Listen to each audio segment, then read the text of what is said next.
Welcome back, everyone, to another episode of This Day in Sports History, where we discuss many historic sports events that happened on the current date. As always, we have multiple events to share, so let's get started.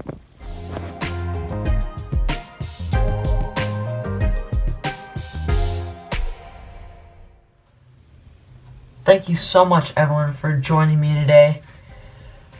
So, for our first event, we're going back to 1904. But first, make sure you guys like, subscribe, and comment. And also make sure to stick around for the card of the video.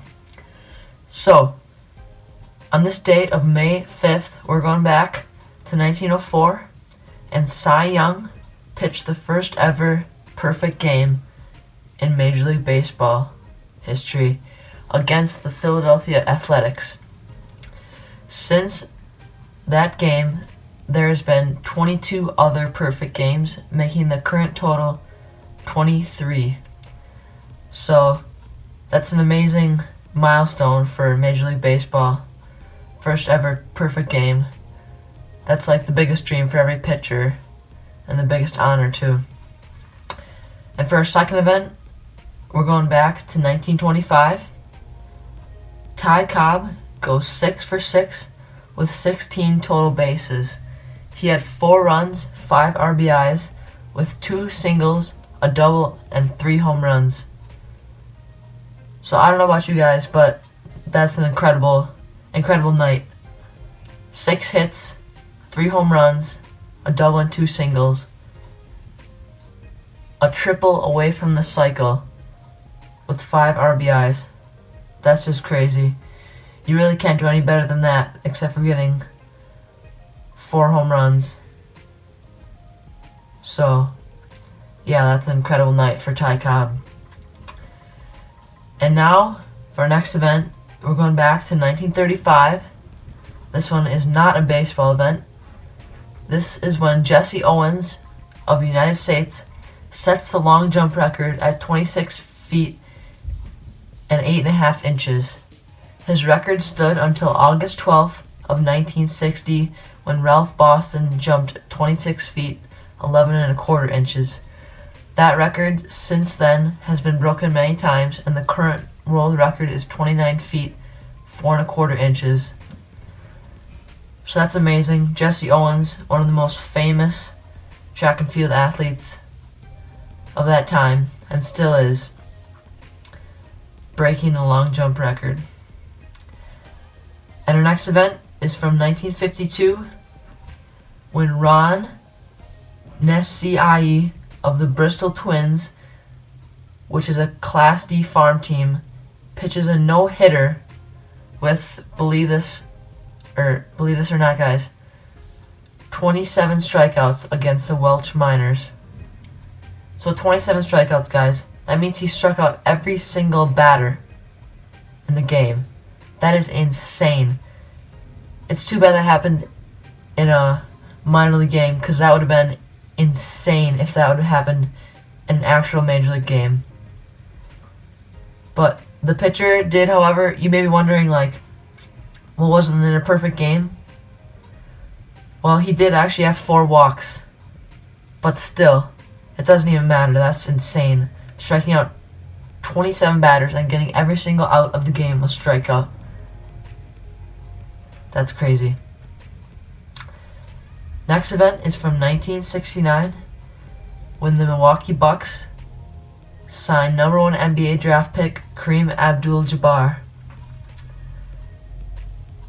Kareem helped the Bucks win an NBA title in 1971, and then he went on to win 5 more NBA championships. So that's always a big deal when the first overall pick of any sport is signs with their team. For our last event of the night is from 1978, when Pete Rose of the Cincinnati Reds becomes the 14th player to get 3,000 hits. So, huge milestone for Pete Rose. And as you guys probably know, Rose would end his career with 4,256 hits, which is still the record today. So Pete Rose being one of 2 players to ever hit 4,000 hits. Who would ever thought that in 1978, May 5th, exactly, let's see, 42 years ago today, when he hit his 3,000th hit, that he would hit over 1,000 more. That's amazing. So thank you guys for joining us on this day in sports history, and again, make sure you stick around for the card of the video, which is right now. Welcome to the card of the video, everyone. As always, I have a question mark here, so let's review. Alright, so the card of the video is a Pete Rose card, remembering on this day that he got his 3,000th hit. And this card is from 1986 Topps. It's titled The Pete Rose Years, and it's a card featuring some of Pete Rose's cards. It looks like his Topps cards from 1967, 68, 69, and 70. So it's kind of a neat card to look at his past cards. But actually, so Pete Rose's rookie card from 1963 Topps, it's a Rookie Stars card, so it's Pete Rose with 3 other players. That card, PSA 10 in 2016, sold for $717,000. So guys, that is a crazy amount of money, as you guys know, for a baseball card. But it's for a good reason. Being Pete Rose, one of the greatest baseball players ever. And when the name Pete Rose comes up, it always seems to spark an argument between people about whether or not he should be in the Hall of Fame or not. Seems to be pretty even around the board. Half seem to say he should be kept out. Half say he should be let in to the Hall of Fame.